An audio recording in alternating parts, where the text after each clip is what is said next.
Hi, I'm Ken Lammers. Welcome to Minor League Matters, and today we're going to talk about promotion and relegation in soccer.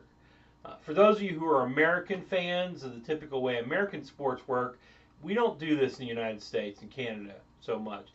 This is something that they do in Europe, which I think is a really good idea. It's one of the few things that I think they've developed their leagues better than the way we've developed our leagues. Rather than having straight up affiliation agreements, right? Like baseball does and hockey does in the United States, and NBA, basketball is starting to do with their developmental league or their G League. Uh, it's in the United States, the Cincinnati Reds have a triple A team. All the players in that are part of the Reds organization. They have a double A team. All the players in that are part of the Reds organization. They have an advanced A team. All those players are part of the Reds organization. An A level team. All those players are part of the Reds organization. They have a rookie level team. Actually, they've got two rookie level teams now. One in Billings, Montana, and one in Greenville, Tennessee. And all those players are part of the Reds organization. So everybody in this affiliation agreement, up and down the line, are all Reds, right? And no team moves from one level of affiliation to another. They just don't.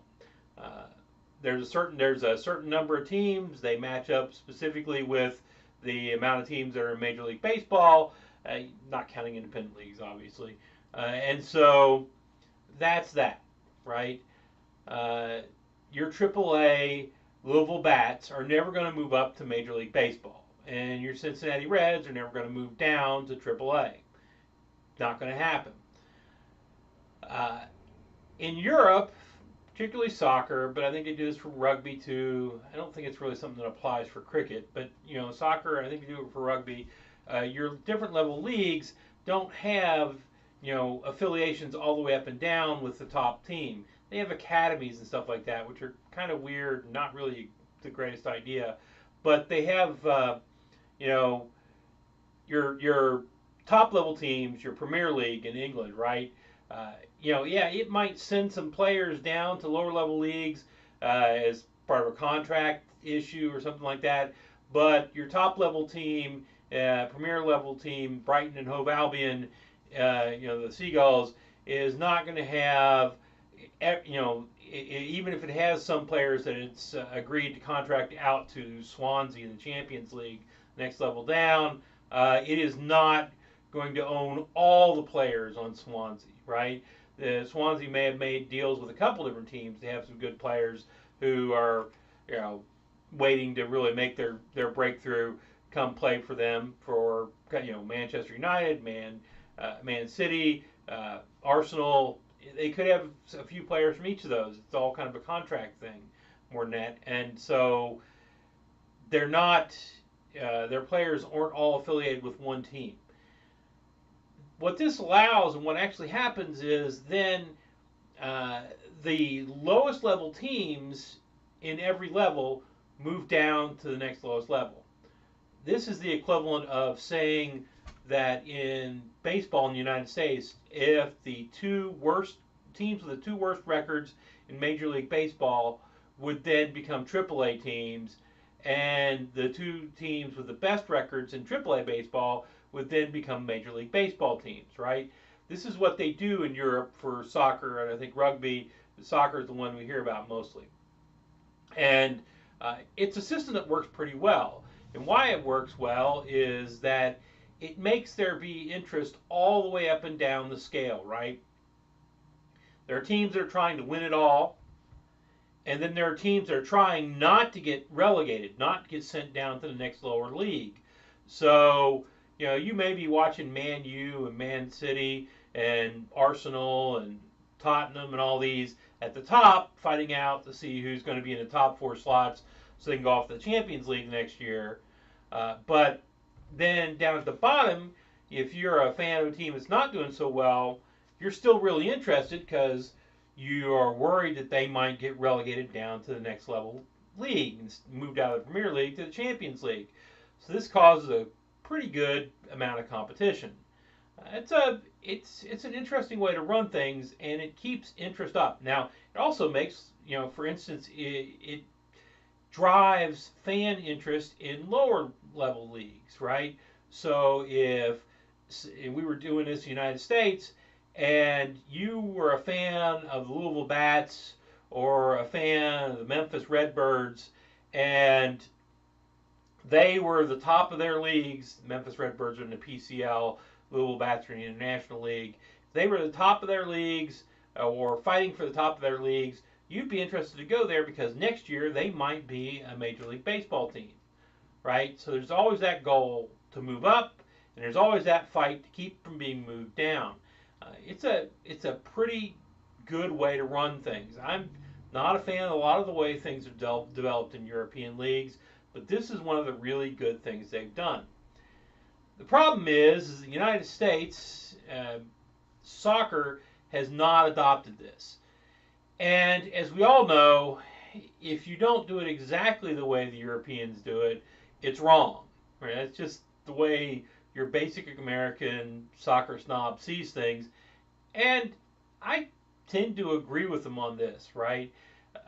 Promotion relegation would make soccer really much more interesting and drive a lot more interest in the lower level grassroots teams, which would then percolate up. Obviously, they've been having some problems keeping kids playing soccer. I mean, American kids tend not to play soccer. Now, sports generally are down. Kids have just stopped playing it, and but soccer has been hit worse. Others have kind of bounced back. Basketball and baseball have bounced back up. Soccer still kind of lost their people, and the academies, which just drive all the talent away from places where the grassroots build up, like high schools and that, have not been good for soccer in the United States. At least not good for getting grassroots support. And this doesn't mean soccer has failed to grow in the United States. It's still growing. As I say often, soccer is growing in the United States despite just the sheer incompetence at the top. It just is. And guys like me who 10 years ago would have never gone to a soccer match, I go to soccer matches now. Went down and saw, the Tri-City Otters, a PDL team this year, which was fun, although they played in a high school football stadium. But, it was fun to watch, and, it's the equivalent of watching Rookie League baseball. You don't expect, awesome play, but you go to have fun and watch a game, right? And I think more Americans are doing this sort of thing. And you see things where the Npsl, National Premier Soccer League, and a non-tiered league is doing pretty well and drawing some teams that are doing pretty doggone well. I think the UPSL is doing pretty well too. I can't follow them as well. Their website is a little bit strange and confusing, but they're out there growing too. And obviously the PDL, although I think it's not a certified anymore, it's now a just through men's league or something like that. PDL it's affiliated with USL. It's younger players. It's doing pretty well too, right? So soccer at the bottom levels is growing and doing pretty well. But it would do a lot better if the NPSL was playing and the PDL were playing to put teams in the next level up, Tier 3. PDL, I don't think you'd probably be able to do that too much. I think they have clearly indicated that they're going to just be a developmental league, not anything beyond. But, if promotion relegation was possible, they might change that story a little bit. Now, the thing about it is while I really like the idea of it, and I think it works well at the lower levels, you could probably work well doing this between, Tier 4. There is technically no Tier 4, but National Premier Soccer League, PDL, maybe the UPSL. You could and have those teams somehow. You'd have to figure it all out and negotiate with the different leagues, but have those teams move up to Tier 3 and have Tier 3 teams move down. Same thing with Tier 3 to Tier 2. I know there's no Tier 3 right now because USL got moved up to Tier 2 The NASL got driven out of business by the United States Soccer Federation and the MLS. You know, when you stare down the monopoly and start telling truths, they tend to smash you if they can. Anyway, you could have tier 3 teams moving up to tier 2, and tier 2 teams being able to move down to tier 3. I think that's all viable. I think your problem then, though, really would come going to tier 1, because tier 1 requires more. We saw the NASL try to keep teams in cities where they could go to tier 1 if there was promotion relegation, and they had a hard time filling out the 12 slots they were supposed to have for 12 teams doing that, because the MLS was taking up all the oxygen in the room and grabbing things wherever it could. But I'm going to go through, and it's hard to find exactly what all the qualifications for each tier are. So I'm going to go through what I found, and I guarantee you this is not entirely correct, but this is going to be the bigger problems of it, right? Okay, so let's look at the lower level stuff, right? The Npsl, right? In order for you to join the Npsl, the National Premier Soccer League, you have to come up with $15,000. That's your entry fee, and you have to pay $5,000 a year. I think it's a little bit more than $5,000, but about $5,000 a year, right?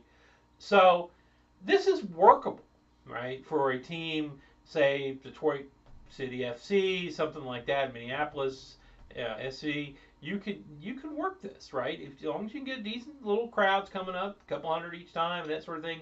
You got some people who are willing to put some money in, get some ads. I think that's a eminently workable amount, and that's a good place to start. You have to have 500 seats. Well, as you see, most of these lower level leagues, they play on, or most, but a lot of them play on non-soccer specific stadiums, usually some high school football stadium, and most all of those have 500 seats. So you're okay there. You have to have a scoreboard, which pretty much every high school football stadium has a scoreboard, so they're able to do that. You have to have locker rooms for both teams and for the refs.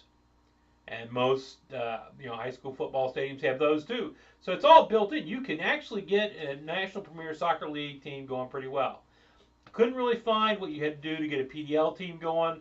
I did see a comparison against the Npsl that said to join the PDL you had to pay a $75,000 entry fee, which is a little steep for the level that is, and also explains why every year you see a bunch of new teams joining the National Premier Soccer League. Some of them fading out, not keep going.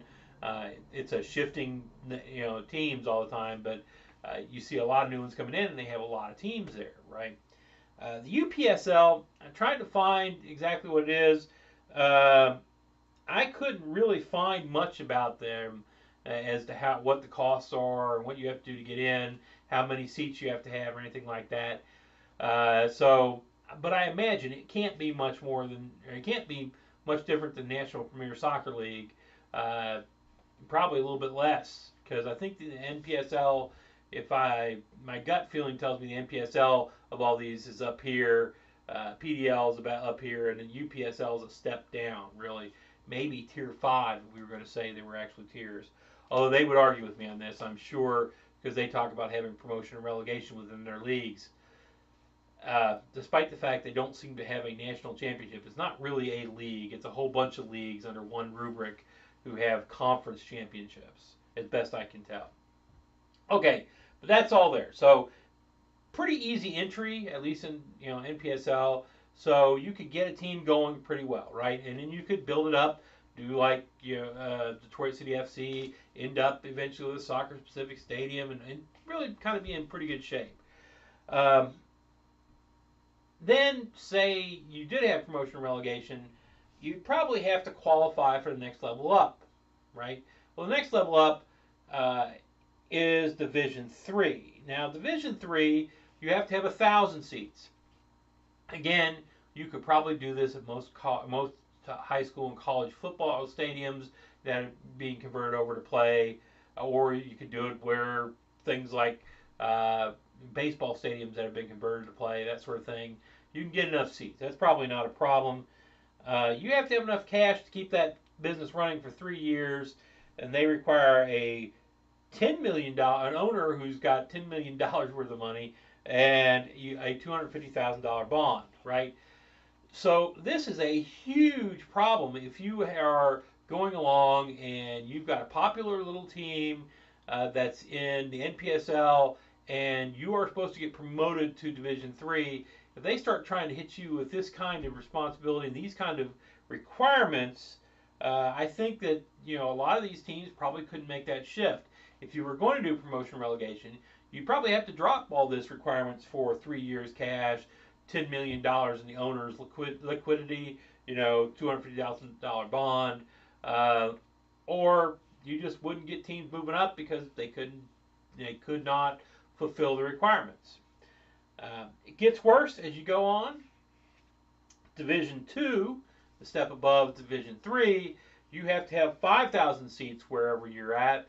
This gets more difficult. You probably not looking at, in Texas and places like that, there are football stadiums, high school football stadiums that have got enough seats for that, but not generally around the country. So that's where you start having to look around for more. You have to look around for something like a baseball stadium that you can convert and use, that sort of thing, where you can get 5,000 seats. It gets tougher then. Really, really does get tougher. The seat thing, and I agree. The seat thing, the number of seats things, I kind of agree with. You should, as you go up, have to have more seats because theoretically you're trying to draw more crowd and become more of a significant team, right? So I don't have a problem with the seat things. I do have problems with the fees that they will charge. Your bond to go to Division 2 is $750,000. You have to have enough cash to keep running for 3 years, and one of your owners has to have $20 million in liquidity, right? Or at least personal value. I'm not sure how they value that exactly, but $20 million, right? Your primary owner. This just wipes out a whole bunch of people. So, you get a really good team in the Npsl, you get promoted to Division 3 or Tier 3. Yeah, you can squeak by and get what you need to be in Tier 3. You have an amazing year that year, and you should get promoted to Tier 2, and there's no way in the world you can hit all these requirements. Like I said, I agree with the seating requirements. The monetary requirements become an issue.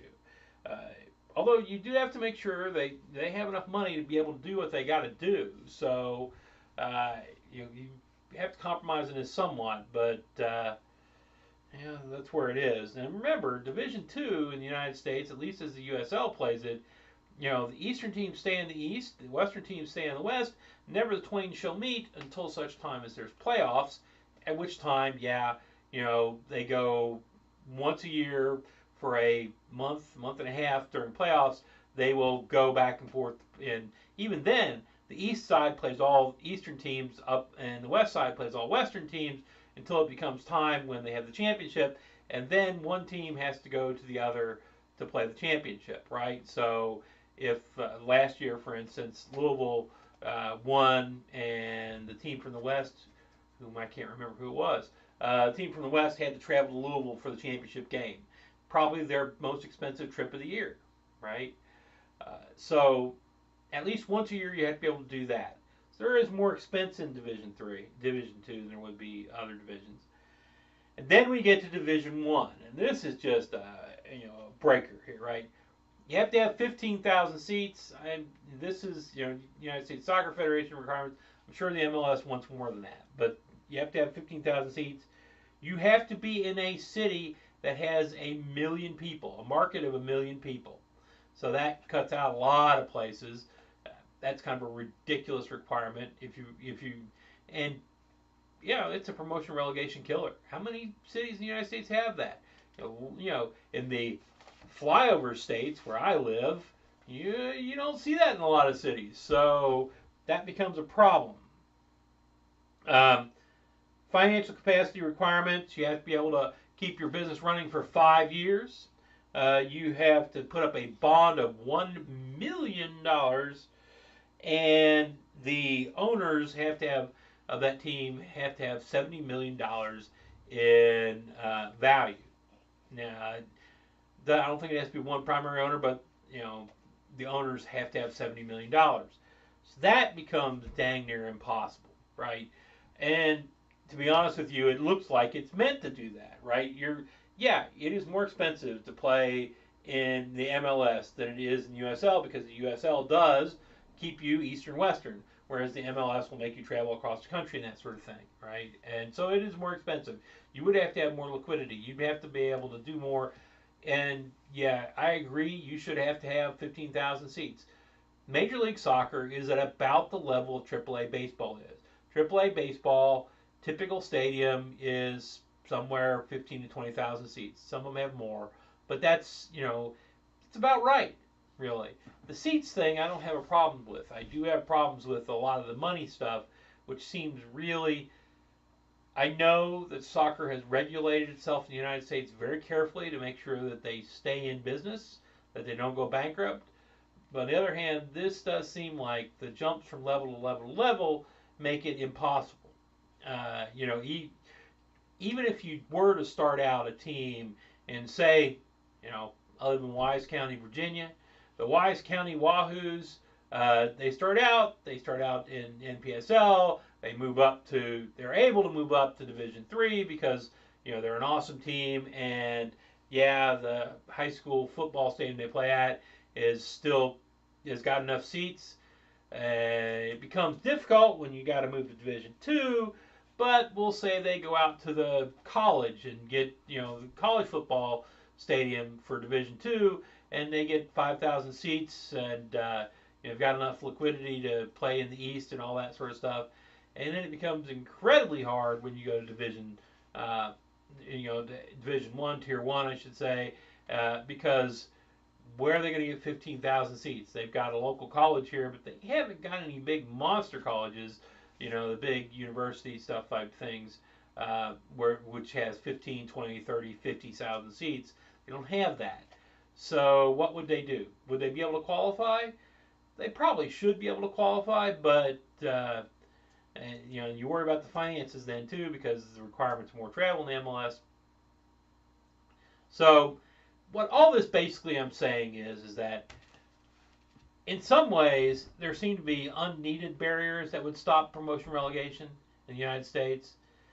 In other ways, there are some barriers that I think are necessary. Seating, primarily, proof of financial ability, to keep a team running for at least the next year or two, makes sense. And so we don't have soccer staffed up or built up enough in the United States to be able to accomplish all this. Personally, I'd like to see promotion relegation in the lower levels, right? The lower tiers. I think from the Npsl, the PDL to Tier 3 would be pretty sweet to see that motion back and forth in there to really kind of see how things work out. Give your Tier 3 team something to work, your Tier 4 team something to work with, your Tier 3 team something to work against. Same thing, I'd like to see Tier 3 and Tier 2 have that too. I think it's workable there. I will say that, recall, and for those of you who watch Soccer United States, when the USL decided it was going to have Tier 3, not just a Tier 2 league, it was going to have a Tier 3 league, all of a sudden everybody in the world was asking the USL president, hey, are you going to have promotion relegation? Are you going to do promotion relegation? And he dodged that question like a mug. I mean, he had to dodge that question because with the affiliations that they've now built with MLS, they're counting on the MLS to keep them alive. The affiliations they built, trying to keep them getting crushed like the NASL, they can't do it because if they did it, they peeve off the MLS, right? And if you peeve off the MLS because it owns the United States Soccer Federation, you peeve off the United States Soccer Federation. He downplayed that big time. the way we'll know if the USL is trying to make a move on the MLS in the future and become, the league as opposed to the MLS is when you see the day they go, yeah, we're going to have promotion relegation between Tier 3 and Tier 2. I think it would work really well in the lower levels, and it would cause a lot of interest in the lower levels, which is the fact that it would cause interest in the lower levels is another reason the MLS would do everything it could to quash it, because the MLS doesn't want any competition, really. So we're not going to see it. There's some practical reasons not to, and some great reasons it should happen, but we're never going to see it, at least not anytime soon, despite how much it would probably help the sport grow on the grassroots level. And with that depressing conclusion, let me say what I always say. If you like what you see here, hit like. If you like what you see around here generally, hit subscribe, and then hit that little bell. I think it's over here, or is it over there? Yeah, over there. Hit the bell so you get notifications, because apparently YouTube, even if you subscribe, doesn't necessarily tell you when there's a new video up anymore, which is kind of defeating the purpose of subscribing. And direct message me at LammersK on Twitter, at LAMMERSK. Just hit me a direct message on Twitter, and leave comments below. As always, I promise I'll try to read them. Cannot promise that I will reply to them all, because, while this is a labor of love, I got that job I got to do, which actually pays me money. It's amazing how important money is. Otherwise, you don't get to do hobbies like this, right? And finally, if you got a little bit of spare time and you got a little bit of spare money, go watch some minor league sports. Y'all have a good week.